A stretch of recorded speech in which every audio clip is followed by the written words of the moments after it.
Hello, I'm Leonard Maltin, and we're here at the magnificent Walt Disney Feature Animation Research Library.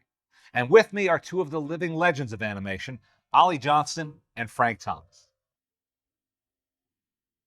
Can I ask you each, how do you feel about Mickey Mouse?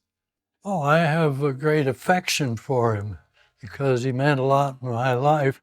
Without Mickey, if it had been one of these other characters, Felix or something like that, I don't think it would ever reach the peak that he reached. And has a charm that Walt put into him. And I feel that there's this close relationship between Walt and Mickey that's been very important in my life. And you, Frank? Yeah, I always loved the little guy because of the scenes that I got to do with him and the fun I had creating him. And then there's a feeling you get when you make the drawings and then you send them out to the camera and you see the film, and suddenly this guy up here is alive. He's as alive as you are, and he's doing the things that he's thinking of it himself. Do you remember the first time you saw Mickey Mouse cartoons in theaters long before you worked for Walt? Oh, yeah. Yeah, they were very popular, particularly with us. But, there were a lot of cartoons prior to Walt's entrance into the field. Well, Felix was the biggest silent star, right? But there's an interesting bit of development there. They drew him with black hands on a black arm against a black body and black feet. And if he said something in here, say, guys, you couldn't see it. And Walt realized that fairly early. They tried it on him, putting the white gloves on him here, the white shoes on him, but it had to clear up. And Walt was so strong on getting over the acting ability of the characters and what he wanted them to be doing that he changed the whole feeling of the cartoons from then on. So it wasn't action, it was acting. Yeah. That made the difference. Even in those very first days. Did those cartoons inspire you to want to work in animation? Is it fair to say that? I like to see them, and I was happy about it, but it never occurred to me I was going to be working there. Mm-hmm. Same thing with me. Mm-hmm. I wanted to learn to draw better, and eventually came down, went to Chenard, where Frank was going, and that was fun. I was going to be a magazine illustrator, but something happened along the way. Frank went out to Disney's and got hired, and a few weeks later he said, they want me to come out there too. So I did, and I got hooked on it. What year was that? In 1935 with me, you were 34. About 6 weeks ahead of me. He's always 6 weeks ahead. I'm the older man. By 6 weeks? Yes. Okay. Well, let's look at some of these drawings and tell me what strikes you about it. Now here's the first time Mickey was ever drawn, I guess. This is Plain Crazy. Yeah. Back in 1928. Now, I don't know if we're looking at Ub Iwerk's actual drawings here, but chances are we are. They are. He did every drawing. Mm-hmm. Yeah. I loved the stuff he did up in the airplane where he wanted to kiss Minnie. And I thought, gee, this is wonderful acting. Walt must have talked this to them. And she didn't want to do it. So he finally grabs her and kisses her, and she jumps out of the airplane. Oh, yes, and her panties. Yeah, and her parachute. But that was a wonderful little section to me. I thought it was way advanced over anything else in the picture. Ub laid the groundwork for so much of animation that other people built on. Is there something about his drawing that's distinctive? I mean, when you look at it, do you see something that stands out to you? Well, I think they're all very clearly staged and very simple action. They're very simple and easy to read. And they get the point across. They get the point across, absolutely. This is sort of strange drawing of the arms, and the legs are just strings. But he was moving fast, shooting back and forth. Is that what they call rubber hose animation sometimes? That kind of... I would. Those limbs? Yeah.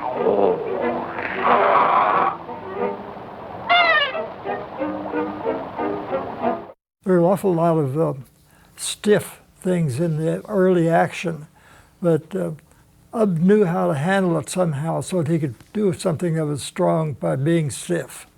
Here's 2 sets from Steamboat Willie. And that's Mickey. I mean, there he is right there. I mean, it's early and it's simple, but that drawing has personality, doesn't it? Sure.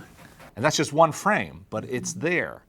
That always astonishes me. There's life in a single drawing like that. He was working against several problems here. They tried to have the head a circle and the body a circle, and connected by just 2 lines there, a very short distance. And they couldn't get any body expressions, any acting on the body to go over or come up, hey, look what I'm doing, or anything. He was always just stuck here between the round bottom and the round top. Yeah, the way he came around here and around here, and then fit into this circle down below. You couldn't tell to take the head off. You can't tell what he's doing. Looks like he ate a big lunch. So what you mean is that part of what acting comes out of what we call body language, right? Yeah, And if there's no body, you can't have body language. you got it. A lot of people have theorized that that circular idea has a subliminal effect on people. There's something simple and basic and almost primal about that circle, the circle head especially. Do you think that's true? Is there something that people find appealing about that kind of design? Yeah, they say if you show the baby a head with these circles on it and a doll's head over here, they'll take this one. They just automatically like that simple shape. Well, Walt used to talk about that. He says, there must be something about this little guy. Don't louse it up now.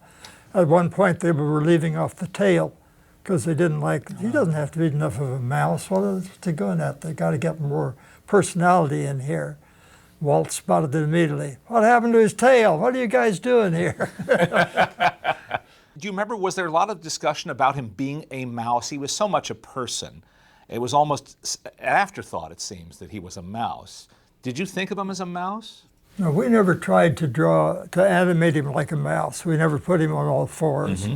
Even if a mouse could run on his hind leg, we used a different type of animation for it, so it was more believable.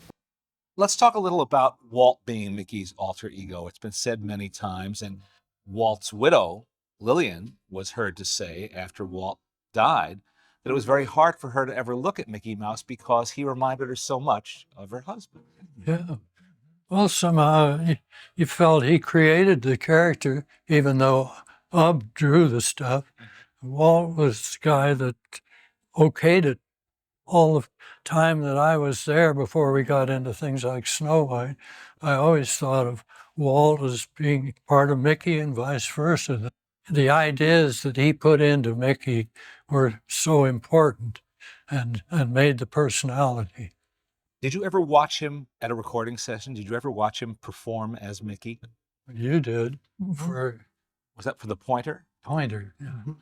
Tell us about that. Well, in the story meetings that they were having, and the animator usually didn't come in until the very end of this. He was so funny when he would act it out, and you could tell that as a kid, under 12, he would have been lying in bed, thinking away, and if a bear came up to me, what would I say to him? And he was so funny, we asked him, can we put a camera on you? Well, hell no. Gee, what are you doing? No. Well, he came in the next day and he had this funny old hat that he wore whenever it was raining, and it was all bent down and dripping. And still, as he started to say these lines, he couldn't hold himself back. And he did all these same things, gestures along with it. He did the whole thing.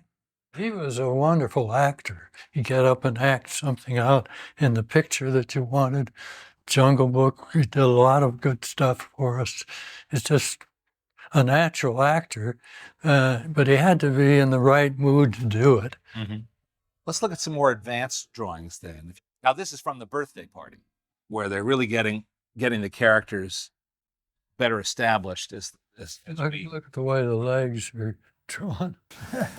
And the shoes. So in other words, if you were teaching somebody how to draw and how to animate, this would be how not to do it. Yeah, I would say for that period, it's pretty good. But for today, you'd think they were kidding if they drew it this way. And yet if you watch the finished sequence, as you say, it works.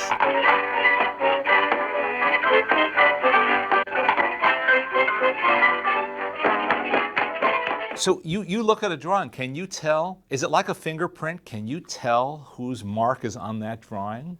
On certain ones, Yeah. I couldn't tell, like on this, whether there are 4 or 5 different guys there that could have done it. I wouldn't be able to recognize it because I never worked with them or with their drawings. But anything that Freddie Moore did, I was his assistant for quite a while. Yeah. I could spot them a mile off. I could spot anything Fergie did and anything Ham Lusk did. They were different. So for people who don't understand this, now everyone, all the animators would work from a model sheet, right? And everybody was supposed to be drawing Mickey Mouse and Minnie Mouse exactly the same way. But in spite of that, each person had his own special technique or personality in the drawing. We were all trying to do something that expressed the inner feelings of the character for that particular thing and how it related to other characters. And so you couldn't help but draw it a different way. And yet what's fascinating to somebody who is a layman, who doesn't have a skilled eye that way, it's seamless. Yeah. There's no difference in the drawing style from the beginning of a Mickey Mouse cartoon to the end. And there could have been 6 or 8 people, 12 people working on it, but I would never know by looking at it, but you guys would. Yeah. Ollie, do you remember the first Mickey Mouse cartoon you worked on? How could I forget? Brave Little Tailor. A great one. I drew him looking out the window, I think, but mainly I drew stuff where he was on the giant. And not too many scenes, but some there where he was about to get swallowed and stuff like that. I thought, boy, this is great stuff here. And I'm getting real personality into this. But actually, it was pretty primitive. Oh, it's still a great cartoon. The Brave Little Tailor is still one of the best. Yeah. Very good. And you did the scene where he's describing killing 7 in one blow? Yes. And Fred's almost his most famous scene is where he walks out after he's agreed to kill the guy, and he says, I'll be seeing you, I hope. And it's really great little drawings. Now, this is a cartoon that you actually worked on, Frank, when you were assisting Art Babbitt. Now, this is Two Gun Mickey. You handled these drawings almost 70 years ago, strange as that may seem. Sorry, Mickey. Sorry. That's pretty good Mickey, though, you know. Yeah. Now, what was it like to be were you an in-betweener or an assistant? What was your position at that? No, I was only an in-betweener on this picture. And so what did that mean? Art Babbitt would be animating a scene of Mickey, and if an action took 50 drawings, how many would he do? How many would you do? It depended on how mad he was at me. Art would do this one and maybe part of one of these in here because the hand comes around. And then he'd hand me the scene and say, do the rest of them in there now. Could bad in-between spoil a good scene? Oh, yeah. Make it jerky. I only had one scene, fortunately, in all my years there that I had to reanimate because the cleanup man misinterpreted everything and drew it in a different style and thinking a different way. He always thought a different way than I did. And he just ruined it. There's nothing I could save out of it. Wow. That happened to me too, but for a different reason. Somebody took my scene home to put all in-betweens in, everything, and put it on the top of her car as she was going to load her stuff in their car to go home. And guess what? It fell down and sprinkled all over the street. Now, collectors tend to collect animation art and like the cells, but for you guys, it's the drawings that really matter most, isn't it? Yeah, I prefer a tight little drawing to a cell because you lose a little, it's a tracing. When you see these pencil drawings, when you look at these now, is there kind of a unique connection with the artist that maybe doesn't exist in the finished product? Well, you think of the women, all the work they had to do with the ink and the paint And I think, gee, how can they trace that so accurately on there? And I respected the work that they did, and the layout man who created the background for a thing, and how he staged the character so that that was important. And the animator didn't necessarily follow that. This layout man would just scream, "You didn't follow my drawing!" But other than that, I don't know. We like the drawings because that's what we like to do. And I get that all the time from people today on the computers. And they say, well, they can do awful good work on the computers, and it's a lot easier, but it takes a little longer, and it's a little more expensive, and it's crueler. But I like to just sit down there with the character and know what he's doing and draw him. There's something you feel about your pencil in your hand. And boy, you can just forget the rest of the world. You're down there in this little dream world drawing away on the thing. Okay, final question. One word to describe Mickey Mouse. What's the first word that comes to mind to describe Mickey Mouse? I think I'd say appealing. Mm-hmm. There was something about him that just drew people in. From the little, as you said, those little tots couldn't even talk yet, and yet they'd say, yeah, I'm digging, and reach for him. He has to have appeal, and even when he was acting seriously, he had a very definite personality. A lot of people have said, well, he can do anything. You know, he can be a cowboy, he can be a dancer, he can be a musician, he can be a mountain climber. He can be anything. Would you choose the same word or a different word? Well, I'd certainly say it was appealing, but also inspiring. It was inspiring to me, the fact that he did so much for the medium. What he did, I love saying I'm working for Mickey Mouse, and that meant for Walt and Mickey Mouse. And to me, he was an inspiration and something I loved. And every time I'd make a drawing for somebody, a Mickey, I felt, wow, geez, I've done them a big favor. That's true. It's true. Thanks so much.